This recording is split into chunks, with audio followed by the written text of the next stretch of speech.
Hello, in this video I'm going to show you how to finish up the Speeduino we made in the last video, so if you haven't seen that, go and have a watch of that. We're going to go over how to put it in a case, add the connectors, and just make it more of a complete unit. We're going to need a few things to finish up the ECU. Obviously we need the Speeduino itself. I've got this case, it's a Hammond Engineering, I believe it is, extruded aluminium case. I'll link all of these parts in a list in the description. I've also got these 20-pin Molex Microfit 3 plugs, panel mount. So we'll fit those in the end panel here.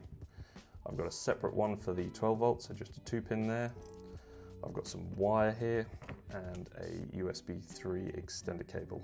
The case I've decided to use is quite short in height here. The ECU just about fits in, but we're going to have to make a couple of changes. As you can see, when we slide the ECU into these card slots, that the power connector there just sticks slightly above, so I'm going to desolder that and move it underneath where we have a bit more clearance. The VR conditioner here does fit, however if we put the board on top it probably wouldn't. I'm not planning on using it, so I'm going to leave it for now, but I have noticed that I could probably flip those as well and place them underneath. And then just move the VR conditioner underneath, kind of flip the pins on it. The stepper driver idle is the same. The pins will fit underneath, however we can't flip it to the other side as the Arduino is in the way. However, I have noticed with these types of pins they can be shaved down. The electrical contact only sticks out a small way and a lot of it is plastic, so it could be filed down on the stepper driver idle to make it fit within the case. Lastly, this IDE connector I was mainly using for prototyping / testing, so I'm going to remove that and solder cable directly to the pins on the board and then connect those to the plugs in the front. Now I'm going to take the ECU outside and desolder those components.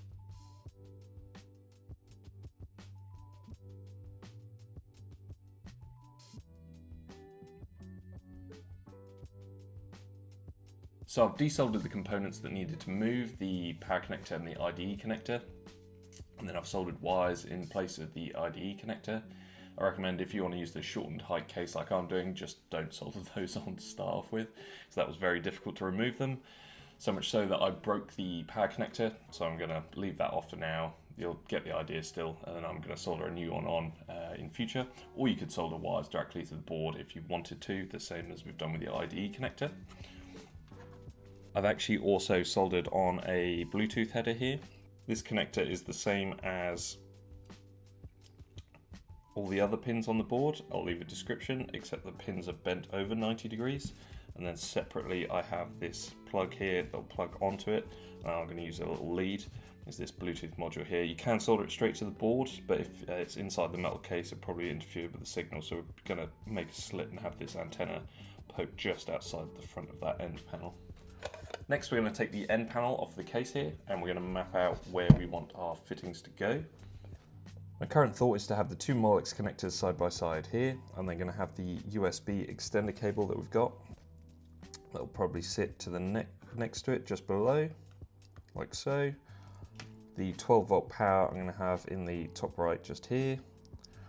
And then I'll drill a hole for the barbed fitting for the map pressure sensor. With the wires here, just make sure that the connections in between, none of the solder's bridged on either side. I'm also going to use some hot glue and slowly pump it in between the wires here to give them a little bit more support and to ensure nothing bridges the connections. If you're using the smaller height case as well, just note that the sliding bottom there, or top, whichever way around you've got it, the corners are slightly larger, as you can see, so the board has to be on the side with the smaller corners and the Arduino on the bottom with the larger corners. Okay, so for laying out the connectors on the end panels, I found the easiest way is kind of mock up where you want them and then take your connectors and place them onto the panel, and then I've scribed around them just using a simple nail, and this kind of scores into the end plastic where you need to cut out the panels. I've just done the overall square of the connector, and then I'm going to file out the little notches. There's one on the top and one on each side. They're kind of the retaining pins that need to slide through as well.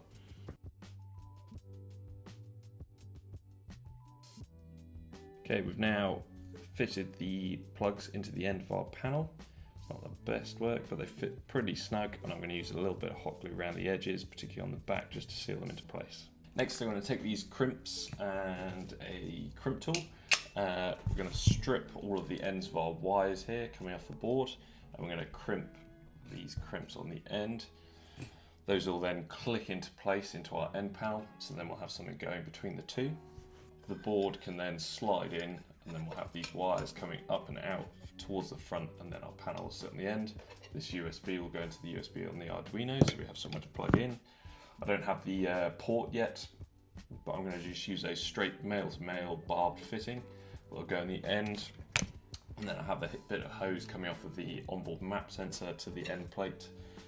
And then that will take everything from our board and make it all on this one end panel. Okay, so if you don't know how we crimp, we basically take the crimps. I've got one broken off here. We're going to offer our wire up into the crimp. You'll see there's kind of U-shaped jaws like that. There's two sets, one further towards the pin and one further away. The ones towards the pin, we're going to take the insulation off of that section, kind of the width of the U-shaped barrel there. That'll clamp over and bite down onto the wire itself, and then the ones behind will bite down into the insulation. You can kind of do it with pliers, just fold over the top, but crimping pliers like this is better. They've got like a U-shaped turn in on the jaws, so as it clamps down, it bend that metal round and back in on itself. I'll try and put in a photo here so you can see what it looks like when it's done well. Now I'll get on with stripping all these wires and putting the crimps on all of them.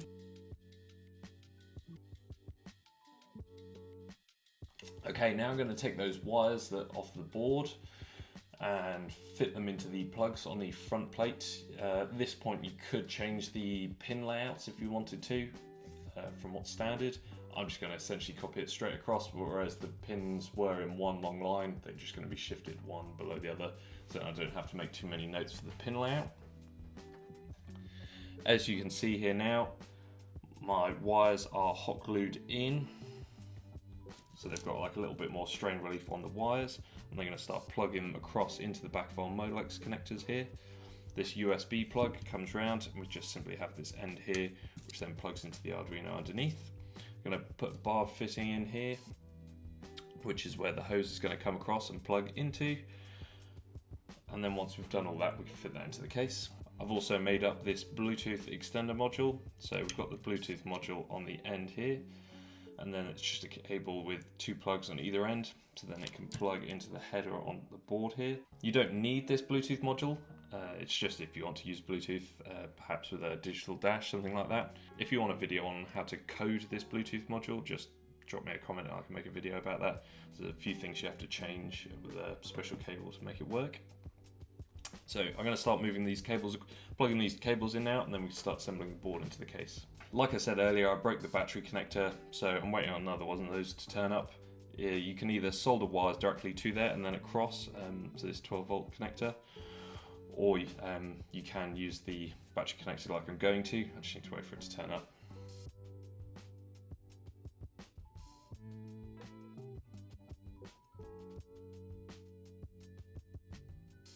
We've now connected all of these wires across, so you can see it's a bit of a messy wiring. So this is the big test here. Slide it into these card slots. There. Slide it down.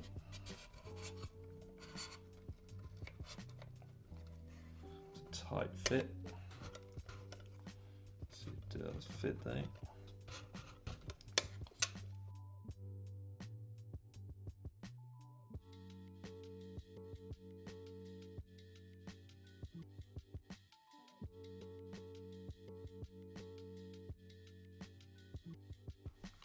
There we go. Okay, so tight fit there. I wish I had cut the wires down a little bit. As you can see, our USB just about fits there.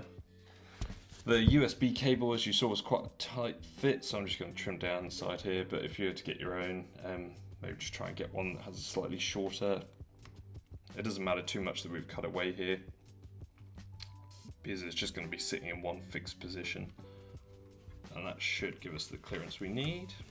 Okay, so I've now got a little barb fitting and some vacuum hose. I should be able to put the case pretty much fully together now, minus that 12 volt power.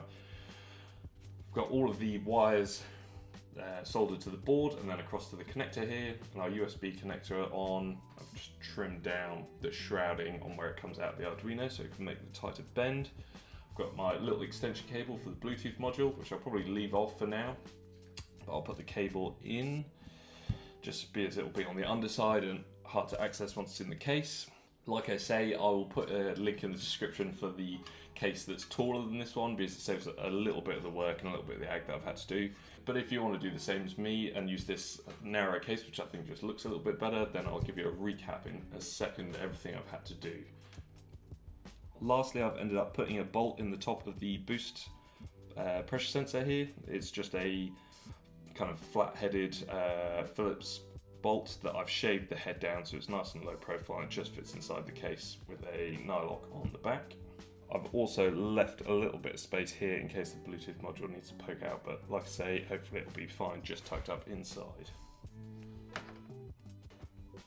Right, let's get cracking putting it together.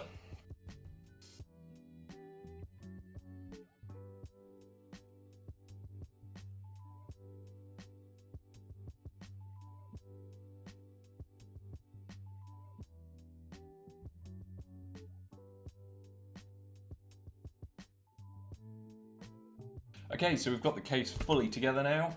I'm going to give you a bit of a rundown of what I've done and things you could do differently if you're going to make the same case. Case fits nice and tight. On the front here we've got 2 Molex, 2 pin for the 12 volt power, a USB extender for connecting and tuning, and then our boost pressure ports.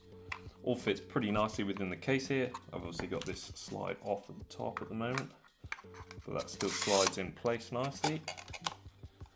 Fits and makes it quite a nice compact package. So to get it fit, as a summary, if you want to use this narrow height case, we're going to have to take off the 40 pin IDE connector and solder wires directly to the board and then out to these plugs. If you use the taller case, you don't have to do that. You can use a standard kind of IDE cable, a little bit like this one, that will just plug straight into the board, and then you can use these pinouts to the plugs here. The 12 volt power, that has to be flipped from the top to the underside. I'm still waiting for that to turn up, or you can solder wires directly to the board there and then across to our 12 volt power. The USB extension, I've trimmed down the shielding there, but if you get a shorter plug you wouldn't have to do that. That comes out and then just goes into our female port that's bolted on the end here. And then for the boost pressure port, it's just a male-to-male barb fitting, push through, the hose pushed through on the back, just tucked in underneath there, and then pushed onto the port onto the Speeduino. I've also made up this extender cable for the Bluetooth because that's tucked in underneath, which our Bluetooth module can plug into, and I can position anywhere in the case. And I've left a blank spot in the end of this cover so the end can poke through if we need that aerial to stick out. But for now I'm going to leave it off until everything's set up. And that's pretty much it. As far as using the stepper idle and VR sensors, you can see there's very little clearance on the VR conditioner socket there. Something you can do if you still want to use the VR conditioner or the stepper idle with this shorter case, and you don't want to sand down the ports or they don't fit. Like I say, I haven't tried it, so I don't know for certain, but we could solder wires directly to the board and then solder them to the VR conditioner and the stepper idle separately, or install an extension cable a little bit like this so that we can move the VR conditioner around in this space or down in this end as well.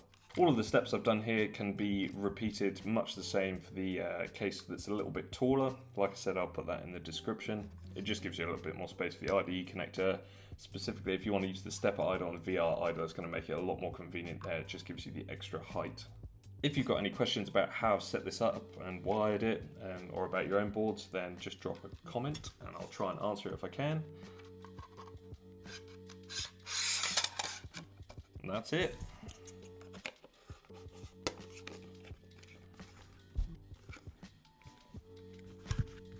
Thanks for watching.